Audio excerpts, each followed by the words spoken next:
Hai guys, jumpa lagi dengan saya Mr. Preslis Korup yang hobi nonton tapi malas bekerja.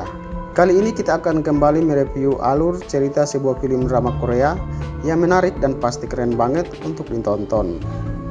Film ini menceritakan tentang sekelompok orang yang berjuang mempertaruhkan nyawa dalam permainan game misterius, dan untuk pemenang game itu sendiri akan diberi hadiah 45,6 miliar won. Film ini dirilis oleh Netflix di seluruh dunia pada 17 September 2021. Dan film ini berjudul Squid Game. Oke guys, sebelum kita ke alur ceritanya, jangan lupa untuk like, subscribe channel ini dan nyalakan tanda lonceng agar teman-teman selalu mendapat notifikasi update video-video terbaru dari kami. Film ini diawali di mana Gi-hun berada di meja makan sedang sarapan. Ia adalah seorang karyawan pabrik Dragon Motors yang dipecat 10 tahun lalu karena restrukturisasi perusahaan. Dan pekerjaan sehari-hari tidak menentu. Gi-hun sangat kecanduan berjudi hingga suatu hari ia mencuri tabungan ibunya dan dipakai untuk taruhan balap kuda. Beruntungnya ia menang dan memperoleh 4.560.000 won. Tetapi baru saja keluar dari tempat taruhan, ia sudah didatangi penagih hutang dan akhirnya Gi-hun lari untuk menghindar. Tetapi sialnya ia tertangkap dan lebih sial lagi, uang hasil taruhan ternyata hilang dari sakunya karena kecopetan. Akhirnya ia terpaksa menandatangani surat perjanjian jika tak sanggup membayar, ia harus menyerahkan organ tubuhnya. Dengan uang seadanya ia mencoba mendapatkan mainan di mesin Station Center untuk hadiah anaknya yang berulang tahun. Gi-hun pun bertemu anaknya dan mentraktir makan sebagai perayaan ulang tahun anaknya. Setelah mengantarkan anaknya pada mantan istrinya, terlihat Gi-hun duduk termenung di terminal subway karena kejadian sepanjang hari itu. Tiba-tiba seorang berpakaian rapi duduk di sampingnya menawarkan permainan membalikan amplop dan dibayar 100.000 won sekali main bila ia menang. Maka permainan pun dimulai, tapi sialnya Gi-hun selalu kalah karena ia tidak punya uang, maka ia pun merelakan wajahnya ditampar. Permainan itu pun berlangsung beberapa ronde, tapi Gi-hun selalu mengalami kekalahan. Sehingga tampak wajahnya telah menjadi merah, tapi akhirnya ia berhasil membalikan amplop lawan mainnya dan ia berhasil mendapatkan 100.000 won. Setelah itu pria dengan setelan itu menawarkan permainan lain yang lebih seru. Gi-hun menolak, tetapi pria itu membeberkan data-data Gi-hun dan memberikan secari kartu nama dengan nomor telepon di belakangnya.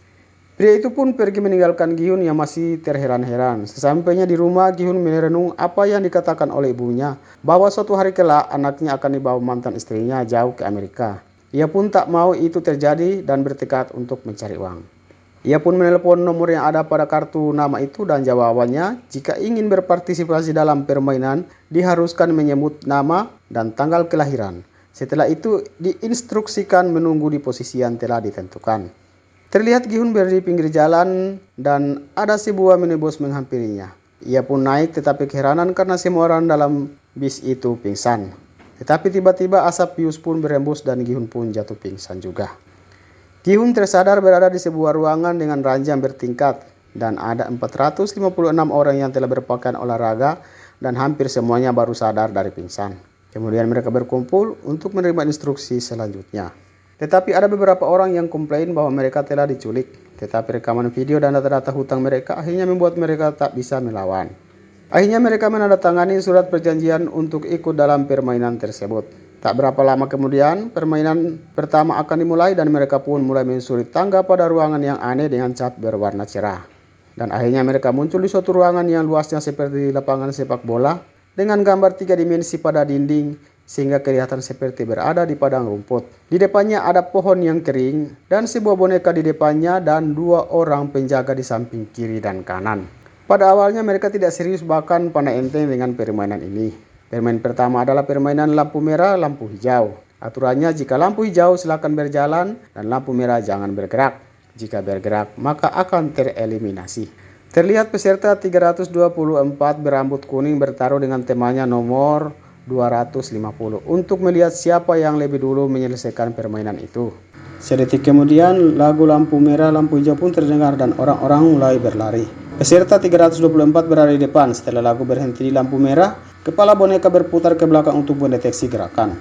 Dan peserta 324 terlihat bergerak. Tiba-tiba terdengar tembakan dan peserta 324 jatuh. Orang-orang bingung. Nomor 250 melihat, Ternyata peserta 324 jatuh tertembak. Ia menjadi panik dan mulai berlari ke belakang. Tetapi ia pun menjadi sasaran tembak. Akhirnya orang-orang menjadi panik dan mulai berlari ke arah pintu. Maka tak hanya lagi orang-orang yang panik tersebut menjadi sasaran tembak sampai beberapa menit kemudian tembakan berhenti. Tertinggal mereka yang berdiri dengan tidak bergerak. Alunan lagu lampu hijau berikut si kakek nomor 1 mulai bergerak dan orang-orang mulai mengikuti seperti apa yang dilakukan kakek itu. Gihun yang jatuh berdiri dan mulai mengikuti juga. Tetapi masih banyak korban berjatuhan. Rupanya mata boneka itu adalah kamera sensor gerak. Di detik-detik terakhir, Gihun hampir jatuh tetapi berhasil ditangkap oleh peserta nomor 159. Dan akhirnya mereka berdua berhasil melewati garis merah. Sungguh sial bagian tertinggal, semuanya ditembak mati dan permainan pertama pun berakhir.